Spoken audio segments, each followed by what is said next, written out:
Now, if you're all on CodePen, the first thing you want to do is log in with GitHub if you're there, or log in with your email and password, depending on what floats your boat. Go ahead and click that button, log yourself in, and click that Create button at the top. If you have to log into GitHub first. But once you're at the CodePen homepage, you'll notice that a lot of people will show you all the code they made on CodePen. It's pretty cool. Some of them are actually really, really snazzy. But for now, we're not going to look at those. We can look at those later on.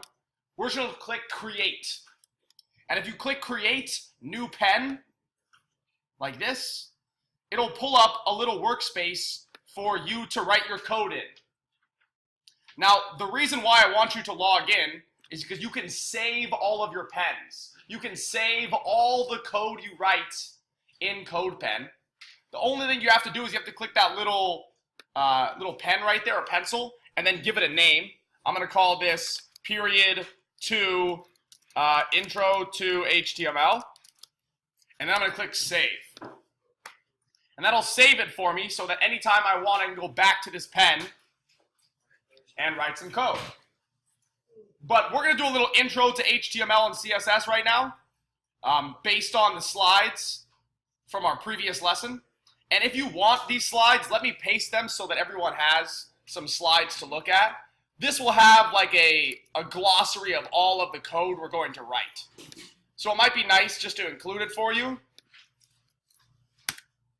in the Period 2 channel. So if you want to follow along with me, you can just click on these slides right here and kind of follow along as I go through this lesson. One of the things you'll notice, and I see a lot of people hopping in right now, is it's going to cover the fundamentals of what HTML is used for, kind of how it works, the anatomy of an HTML element, and then there will be a glossary at the bottom. And the glossary is what you want to pay attention to, because that's going to include all of the different code we use. And if you ever forget some of it, you can always come back to the glossary and redo it again, and or just take a look at it at least. Cool? So let's go ahead and get started writing some code. The first thing I want to do is notice the 3 boxes that CodePen provides for us. One of them is called HTML, one of them is called CSS, and one of them is called JS. JavaScript, that's right. We're only going to write in the HTML and the CSS one for today, so you can close that little JavaScript section right there. You're not going to need it for now. And in the HTML section, we're going to write our first line of code. And that line of code looks like this. We're going to write H1 inside those funny little open and close brackets, or greater than or less than signs. And then we're going to write, I'm going to write Jaster's portfolio page, because I'm going to make a portfolio page for myself. Just like that. And you'll notice that in doing so, we have now had something created on the page. This is some giant header text that is created by putting this H1 here and this /H1 here, and then putting some words inside it. So I want everyone to pause right now and just take a look at that and put whatever you want as your first H1 inside your CodePen HTML section. Yeah, it might be a little small. Is that big enough? Can you guys see it? You need to make it bigger. Bigger still? Yes.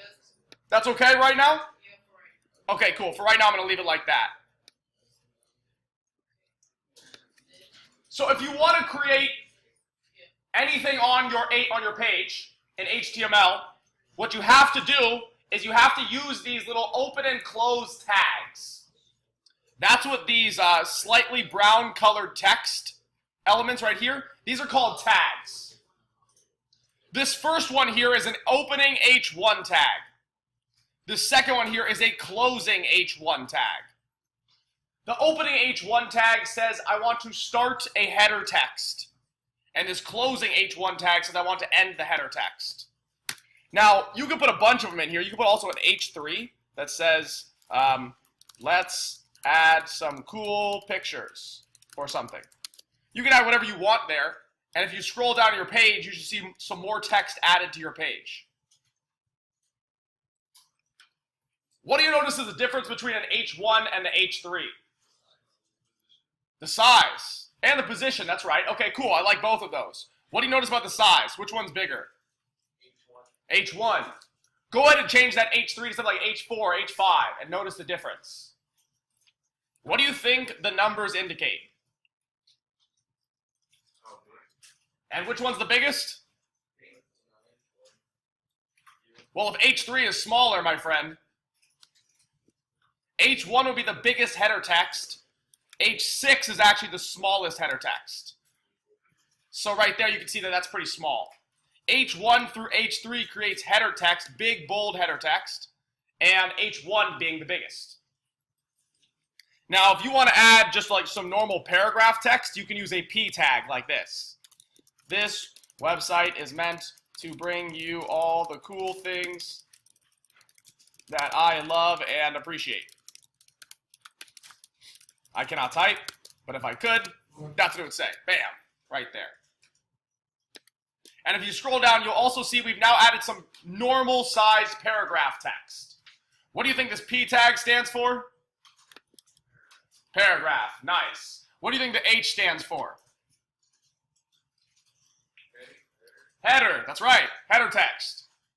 Header text is what the H stands for. A header size 1 is the biggest. Header size 3 is the third biggest. And then a P is a paragraph tag. Now, if you forget any of that, I don't expect you to remember it. If you forget, you can just look in the glossary, and it'll have all that right here for you, which is why I included this. So if you ever want to go back and check this out, it'll remind you kind of how it works right in here. Is that cool with everybody? Just as a reminder. Now, right now, what do you notice about the order I write the code and the order things come out on the page? Yeah, it comes in the same order. So whatever order I write the code in is the order that these elements appear on the page. Now you should notice a few things about this. First is that every opening tag has to have a closing tag. What's the difference between the opening and closing tags? Yes, Jesus. That's absolutely right. The opening tag has no slash, and the closing tag always has a slash. Now, I'm going to notice this a lot. I promise you it'll happen to you a lot. You will forget to close a lot of your elements. Every element should have this slash, have a closing tag at the end of it. You're going to forget to do this a lot. It's okay, but you're going to forget. And I did a ton when I was first learning how to do this. So don't freak out. Just know that it is going to happen, and it's going to give you some weird errors when it does happen. But we'll learn from it. We'll get there. Now, this page is pretty boring right now. What's so boring about it? There's no pictures. There's no pictures. You're right. How do you think we add a picture? I just showed you how to write an H1 and H3 a P for paragraph. What do you think the tag for a picture is? Anyone take a guess? I, super close. IMG for image. That's how you make an image tag. Now, image tags are a little weird. They close themselves. They do this. They're a self-closing tag. So you don't need a closing tag for the image tag. You just put it like this. But how come there's no image appearing on my page? Where's the image? Yeah, you need a URL. You need to tell it what, you need to tell the image what image to put in there. To do that, we're going to use this new thing called an attribute. So inside the image tag, we're going to put this attribute here, which is a piece of information about the HTML element, called SRC. What do you think SRC stands for? Source, exactly right. And then we're going to go find an image. So I'm going to go look up an image on Google. I'm going to look up sharks with human teeth. Let's find some sharks with human teeth. There we go. I'm going to go with this one. Excellent. And now to get this image, to get the URL for this image, I'm going to press Control-click or right-click. On your mouses, you can just right-click. And I'm going to click Open Image in New Tab. And that is going to give me a link that I can use right here inside my code. I can just paste that link right in there. And now the shark with human teeth should appear on my page, and there it is. So I'm going to go over this one more time. Are you ready? You go to Google, you search up the image you want, then you right-click on the image, or Control-click if you're on a Mac, and you click Open Image in New Tab. And then when you open the image in a new tab, it's going to look like this, and you're going to select that link at the top. A lot of you are going to forget, and you're going to paste this link in here, and it's not going to work, and you're not going to know why. So just as a reminder, always make sure to open the image in a new tab and use that image. Cool?